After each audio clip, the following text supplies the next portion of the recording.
Welcome to the Assistant Room Podcast Season 2. We are the go-to online community for assistants around the world. And if you're looking for some serious career inspiration from some of the best and brightest executive assistants, you're in the right place. If we haven't met before, or if you're just joining us, I'm Jessica Gardner, founder of award-winning PAEA membership platform, The Assistant Room. Make sure you hit the follow button to keep up to date with all of our future episodes. But without further ado, welcome to Season 2 of the Assistant Room Podcast. In the first episode of Season 2, I sit down with Allan, now founder of AKA Virtual Assistants, but previously a corporate EA with over 20 years experience in the finance industry. Together, we chat about everything from her whirlwind career as a corporate EA, how the impact of a serious health diagnosis affected her early days, and her position playing lacrosse with the GB team, the importance of learning and development for all assistants, and what the harsh reality of setting up your own virtual assistant business up is like. Why don't you tell everybody a little bit more about you? Who are you? What's your position? Give us the lowdown on Allan. Thank you. I'm Anna. I am business owner of AKA Virtual Assistant, which I launched just as the pandemic started in March 2020 by coincidence. Before that, I have been a corporate PA and EA for over 20 years in the City of London. Very interesting. What was that like setting it up during the pandemic? Interesting. I knew what I wanted, and setting it up, I had my processes and my systems in place, so that was fairly easy. But with the pandemic starting, I was really unsure whether I should put things on hold, if I'm honest, with everything that was going on with homeschooling and running a house. Wow. So you juggled everything, set the business up, which is a pretty impressive thing to do when you've got everything else going on. Thank you. No, I don't think I'm unusual. I think that everyone, particularly women, have had to juggle an awful lot. So I don't see it as any different. But I knew what I wanted, and I'm a very determined person, so I just did it. Love that. So what's the purpose of AKA? Tell us a bit more about that. My main objective is to make lives easier. I have always been the kind of person that just wants to help, to support and to help people. So I thought, why not do it for myself and be able to help people that I choose to help, as opposed to people coming through a corporate door. So I don't have a niche. I consciously decided not to. I think that if I did want to describe my niche, it would be I fight fires. So people come to me if they're under pressure, they need something done with very little guidance or direction, so that I can pick it up and hand it back to them or just solve their problem. Yeah, amazing. Well, let's go back to your early days then, because obviously it took you an entire career to get to this point before you were confident enough to launch your own business. So take us back. What were you like in the early days? The early days, it wasn't all being a personal assistant, actually. I started in hospitality, in fact, and due to several health problems, I had to change direction. So decided very early on in my early 20s, I think it was, that I would become a personal assistant. And having done my hospitality degree and got a BA honours in that, I decided to retrain as an executive assistant. So having done that, it gave me the opportunity to realize exactly what I wanted to do. And even at that point, I knew strategically exactly what I was going to do. So I had it all set out that I would move from company to company, gain as much experience as possible so that I could become an executive assistant of a successful CEO. That's really interesting, because I think a lot of people think that moving from company to company is actually a bad thing. I think when I did it, probably people did. Having been on the other side of things and having recruited and mentored and line managed many young ladies and males in the assistant profession, a lot of people now see it as ambitious and career-minded. Yeah. People who stay in one place for too long could be classed as stagnating, which I don't agree with, just off on the record. I love that, because I think when you're when you're going through a recruitment process, you either love the fact that someone's got all of this experience, or you think, oh, are they a bit risky? So, I mean, if you were kind of in that process of hiring somebody, if you're an EA or a PA or a line manager watching this right now, is your advice to just kind of take it at face value and meet those people and see what their experience is and what they can bring to the table? Absolutely. I, of course, look at CVs. Of course, I look at their experience, but that means jot to me. They walk in the room. I can tell within 7 minutes whether they're right for the role, whether they're right for the cultural fit, which is really important, and whether I can work with them. It's their personal traits, their work ethic, and what they are bringing to the table that matters to me. I think that's brilliant. I think more people should be like that. More people should embrace that variety, because I think if you become an expert at what you do, you need to have a lot of experience in the industry that you're working in, so that you have that knowledge. You need a mentor. You need if you have the work ethic and the personal traits and the characteristics, then you can succeed in anything. I can teach someone pretty much anything, or I can send them to be trained, but I can't teach them to work hard and be honest and have integrity. Okay, brilliant. Well, let's kind of rewind. Left hospitality, which must have been a crazy industry to be in anyway, detail orientated, always on your feet, busy. Retrained as an executive assistant. Where did you move from there? So as I was finishing my PA diploma, I was in Edinburgh, decided to relocate to London. I did have my sister down here, but I knew nobody else. I probably had 2 pennies and that was it to rub together. So at the age of 24, 25, I literally had nothing. And so my sister put me up and I decided to finish my PA diploma. And I struck luck because someone headhunted me. I think it was probably more to do, unfortunately, with my age and possibly what I might have looked like, perceived to them, than actually what I could do. Because I found myself, in all honesty, working for a high net worth individual who I was way over my depth, but I learnt loads. So it was a great building platform, and to work solely by myself and learn the ropes in my very first personal assistant job. So for that, I'm eternally grateful. Yeah. I think everyone has that role that either makes them or breaks them, and that sounds like that was the role that made you. I've had a few, Jess. I've had a few. I think that each role has its pros and its cons. Nothing is perfect, and I think that if you can walk away after having had a role and know that you've learned something from it and developed yourself, then it's good. If you're walking away every day thinking, what am I doing? Then it's time to get out. Yeah. Good advice. Let's flip this conversation slightly to what you were doing in your early days in your personal life. Okay. I know your sporting history, but why don't you give us a bit more of a kind of insight into that? Well, my passion was sport. From a very young age. I knew at the age of 9 or 10 that I would play for England.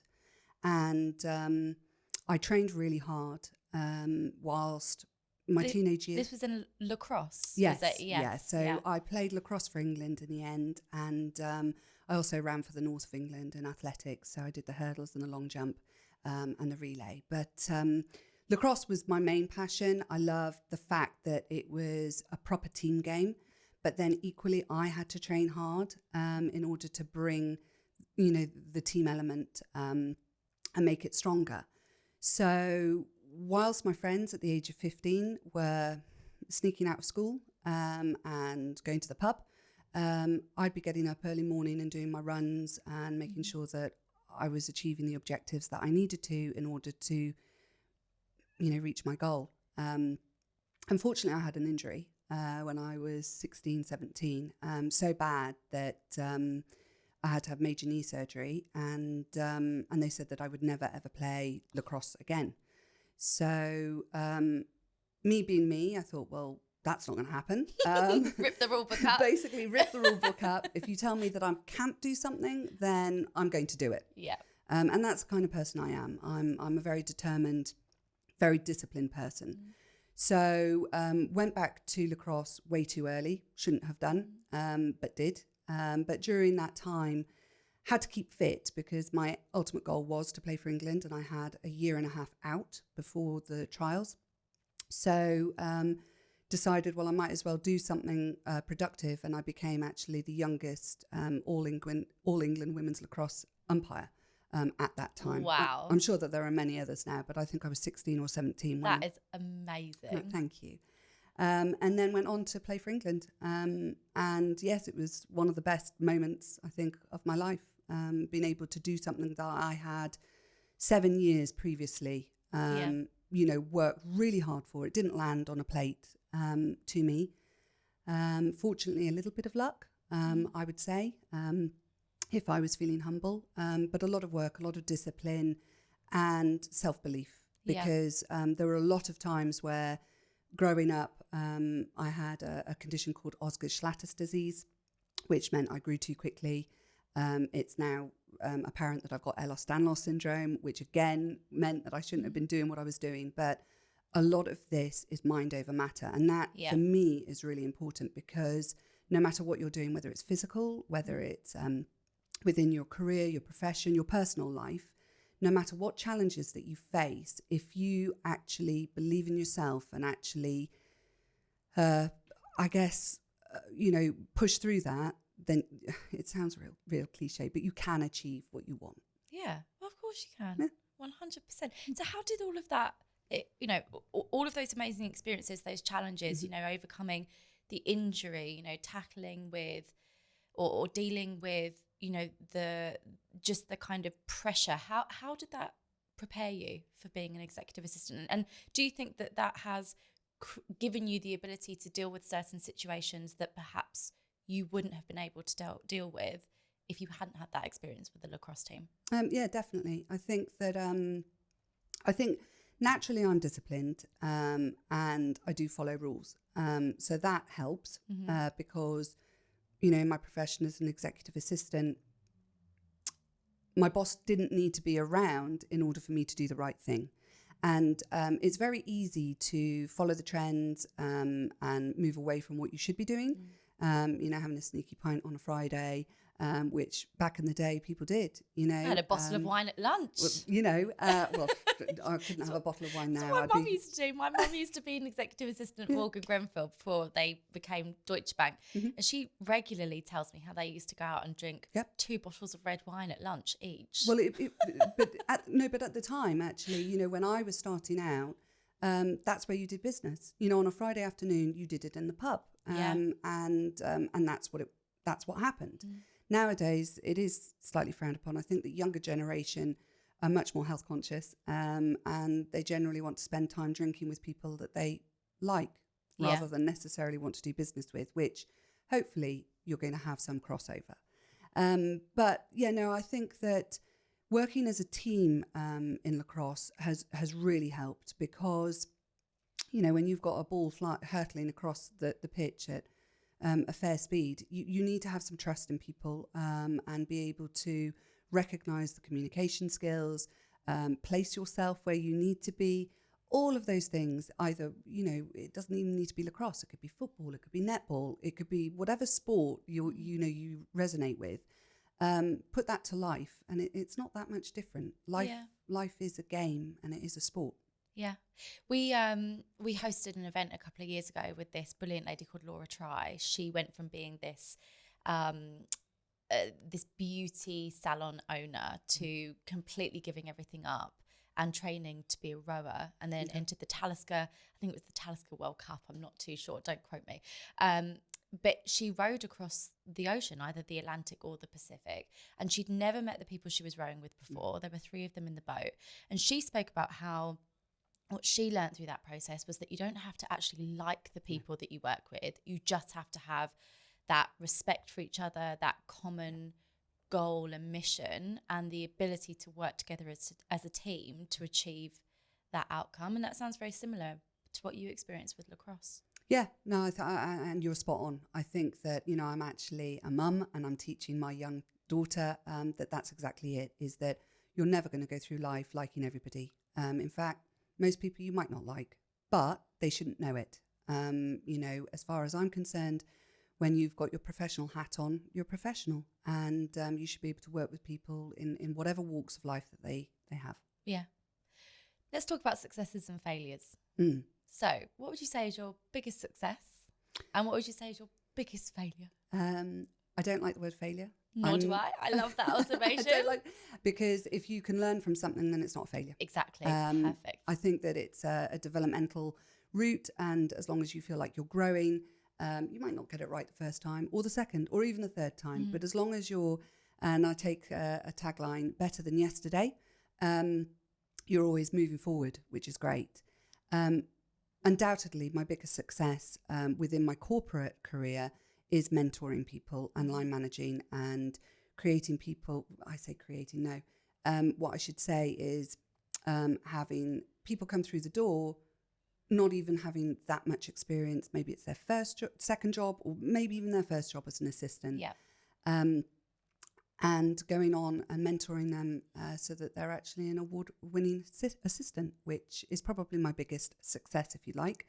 I loved having young people want to learn and be open to what I've experienced, because we've all made mistakes. And if I can help people not make the same mistakes, then so much the better. So, yeah, for me, the most rewarding thing, which is a success to me, is mentoring. Yeah. And what would you say to anybody who potentially is looking for their company to support their learning and development and their growth? Because I was having a chat earlier with a PA, and we were both saying that a lot of people in this industry wait for their company to give them the green light to start learning and developing their skills. But we should all be doing it ourselves and proactively seeking that. And if that means that it comes at a cost of however much money a month, 30 quid, 25 quid, whatever it is, if you have access to that learning and development, just go for it yourself and just invest that money and time in what your future looks like. Yeah, I agree. I think that it's a tricky one, because actually people that are naturally the assistant will be, and I'm generalizing here, they'll be younger, they'll be less experienced in life. And whilst it's a really powerful role, it is seen as subservient. You are making sure that whatever executive that you're working for is where they need to be at the time, and running their lives. So effectively you are subservient. So therefore you don't necessarily put yourself at the top of that ladder. And it's only with experience I've found that that's just the wrong way to look at it. The more that you know, the more that you feel confident within what you're doing, what you want to achieve within your role, it can only be better for the person that you're working with. And notice I say with, not for, because that's the other thing, is that, assistants will often think that they're working for someone when actually, they need just as much CPD as what is called a professional, which really drove me mad in the corporate world. I think it's really interesting how you say about changing that language from for to with, because we all work for something, which is the company that we are part of, in the same way that your executive works for that company, and that Bob down in marketing works for the company, and Amy in HR works for the company. You're 100% right. It's that it's understanding the dynamic of the relationship, and I think that's very empowering once you actually realise what that means. I think that one thing that I learned really early on in hospitality, which has always stuck with me, is that take a restaurant. If you have a team full of people and you've got your manager, you've got your duty manager, you've got the waitresses, the waiters, the bar staff, and if there was a hierarchy, nothing would work, because that KP, that kitchen porter, who occasionally is seen as the lowest rung of the ladder, doesn't clean those plates, you've not got a restaurant to run. And I remember kitchen manager, and I was desperate, as I did with my personal assistant career, my executive assistant career. I wanted to learn all the departments before I became a hotel, bar, restaurant manager. I feel that it's really important to know all of the departments and have the experience before you can manage people. So I remember desperately wanting to be in the kitchen and be a chef, and he refused because my shoes weren't polished. And he said he'd let the team down even if I was back of house if I didn't have my shoes polished. And he was an ex-army guy, but I'll always remember that because just like the kitchen porter had his polished shoes, the duty manager and the CEO also had their polished shoes. And it doesn't matter whether it's back of house or front of house, whether you're a secretary, an assistant secretary, a high-flying CEO's PA, or the CEO themselves, we're all a team. Yeah, and they can't do their job without you, and you can't do your job without them. Nope. It's an interesting dynamic, isn't it, once you take a step back? Do you think that you've got a different perspective on it now that you run your own company? I think I've always had the perspective, if I'm honest. I've grown up, believing that. I was brought up to value a whole load of cultures. I moved around every 3 to 4 years. So having to adapt and understand and be empathetic to other people's needs and wants was something that had to come naturally. Otherwise, I would fail fairly quickly. I've said that word, fail. But I don't mean that. I mean, it would have been a lot more challenging had I not. Yeah. There was something that someone taught me once about failure, and it's just about learning how not to do something, which I love that. Yeah, I think you're right. I think especially now, I think I'm really glad that, I sound really old. I'm really glad that I'm not growing up now. I think that the competitive nature of everything is almost too immense. I think that I am very conscious that people take too much on and think of failure as something that is really bad. Yeah, and that if you say no or create a boundary, that somehow is a reflection on you negatively. Yeah. And it's not. It isn't. It's quite empowering if you can say no. And if you can actually say, hands held up, I've done this wrong. I think you learn so much more about yourself and others with being honest with yourself. Yeah. Slightly different subject. Well, I suppose on the subject of what you're doing at the moment, AKA, let's talk about the reality of what actually setting up a virtual assistant business is like. Because if we look back at the beginning of the pandemic, everyone freaked out, everybody panicked. You had companies making all of their PAs and EAs redundant, as they do whenever there is a recession. A lot of people transition to being virtual assistants, not really understanding, I think, what it takes to set up a company, run a company. And that doesn't mean that people weren't able to do it or that giving it a go is a bad thing. But I think until you're in that situation and you become finance, BD in particular, business development, trying to go out and win work, and that's, dependent on whether you can pay your bills at the end of the day as to what you kind of bring through the door. What's it actually like? Tell us. Hard work. Yeah. Is what it is. It's I'm not shy of hard work. I've been very used to it. My hospitality days were the hardest work that I've ever encountered, both mainly physically. This is different. It's hard work, 24 hours a day, 7 days a week, and you need to be an all-rounder. So you may be a fantastic assistant, and there are many of us out there, but you need to be the marketing manager. You need to be the CFO. Hard. It is difficult. really, really hard. I think also getting yourself, as you say, out there and developing your business and marketing yourself to be credible. Referrals are great because people know you and know your work. So once you've got a couple of clients on hand, then hopefully the testimonials and word of mouth will filter through. But my advice to any assistant wanting to go into their own business is, again, a cliche, eyes wide open. It's not easy, and you have to have your fingers in all of the pies. And sometimes there are things that you don't like doing. I love it because it's not just the client work that I actually like. I actually am one of those boring people that now likes a spreadsheet, which anyone who knows me would be like, don't think so. But it's my money, and it's money coming through, and it's your hard work directly paying off. It is. And in the first year, turning over a profit was one of the best achievements that I had, especially in a pandemic. So I'm not going to be one of these people to say, just don't do it.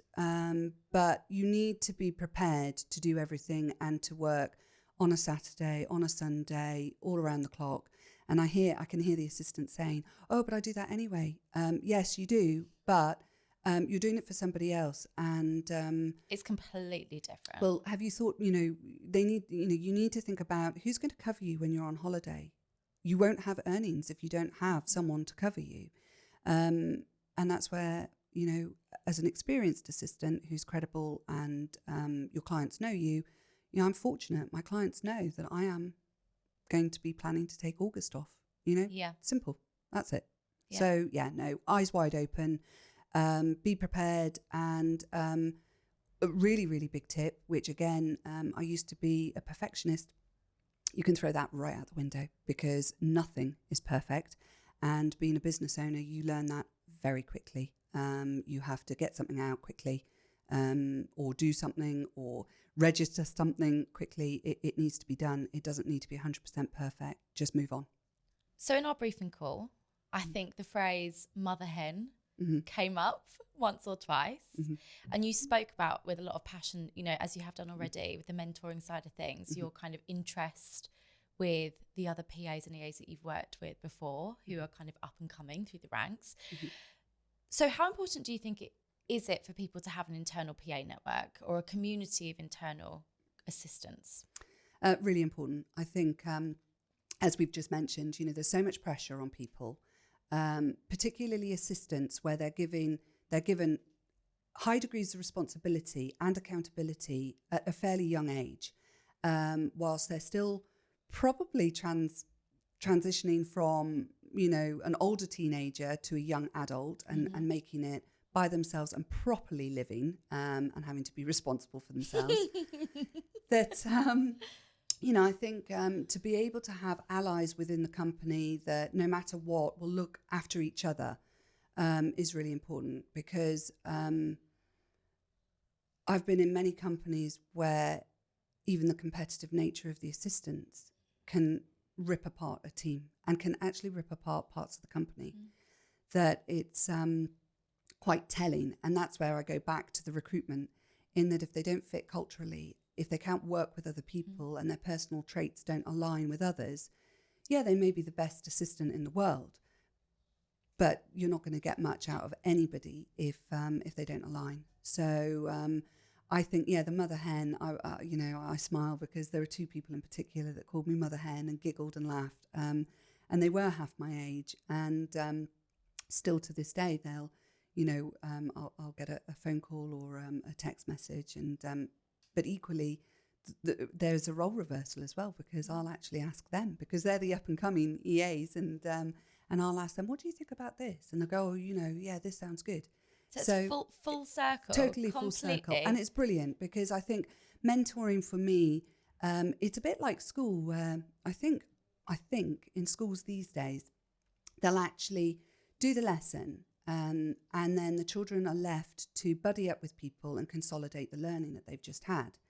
Now, to be able to consolidate their learning, and by teaching other people, they're only making themselves stronger. And that's what mentoring's about, because you can actually learn so much from your mentee.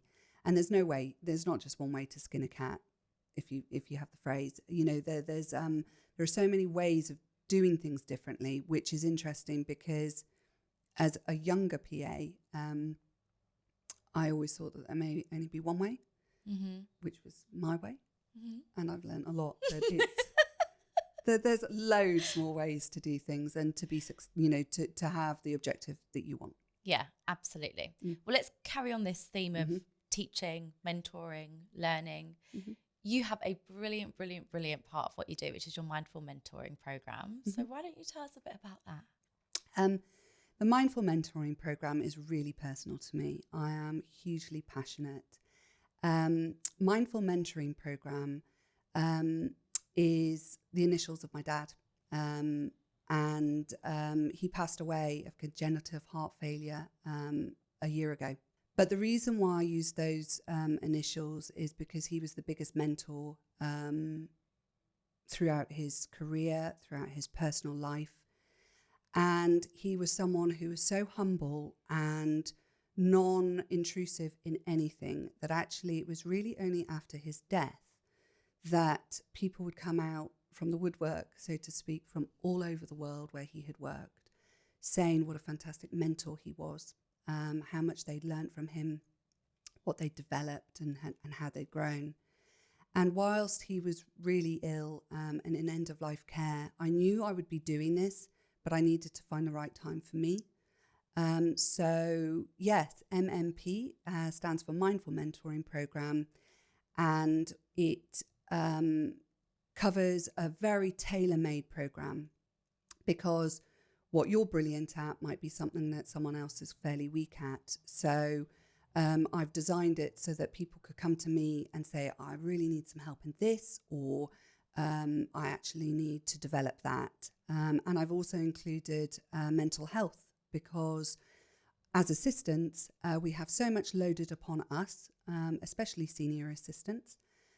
CEOs will confide in, not only professionally, but you often know what's happening in their personal lives, that there's no one to speak with.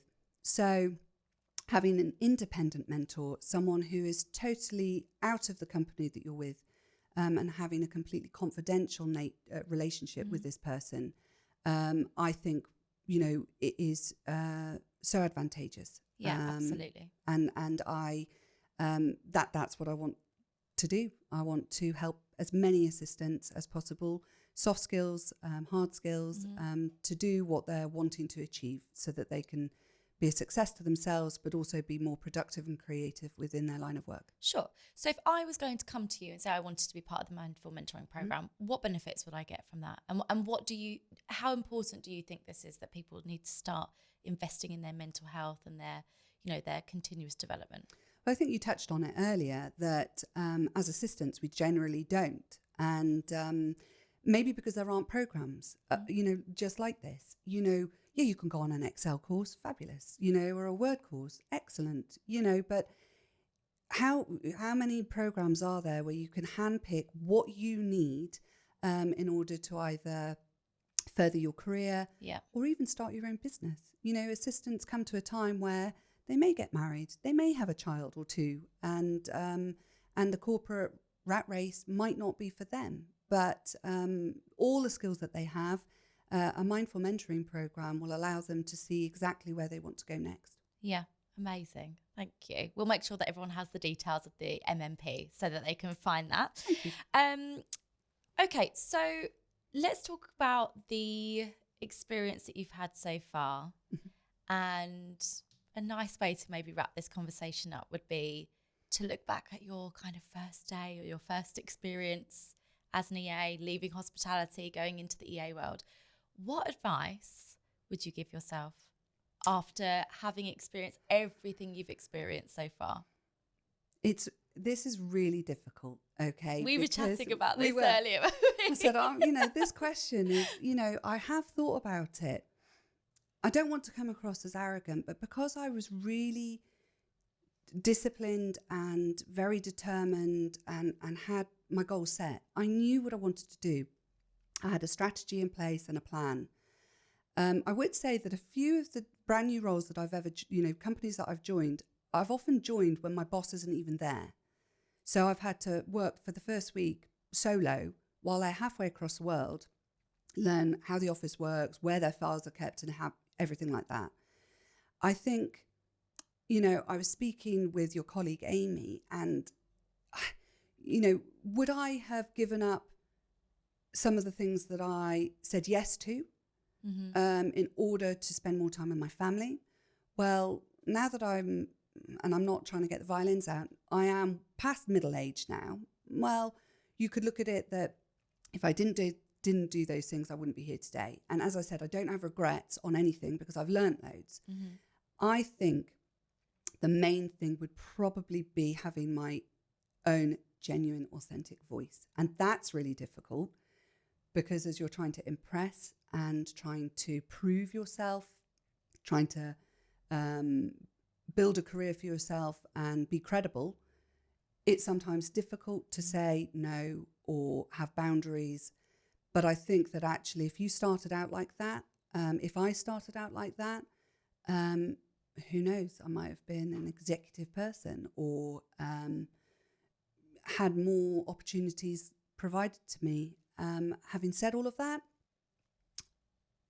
I found that I could voice my opinions quite easily, as long as it remained diplomatic, measured, and considered. I think that age helps with that. You learn quite a lot.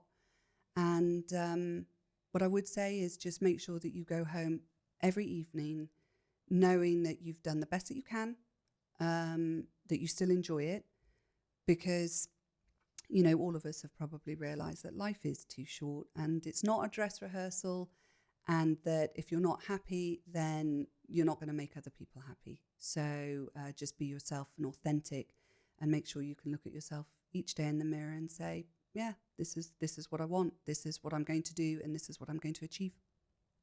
Thank you, Anna. Thanks, Jess. Thanks for listening. Make sure you hit the subscribe button and follow us on LinkedIn, Facebook, and Instagram to keep up to date with all of our future episodes. And if you're looking for a place to focus on your personal and professional development, we have a place in the Assistant Room membership with your name on it. Head to our website for more information on how to sign up and become part of our award-winning online global community for assistants everywhere.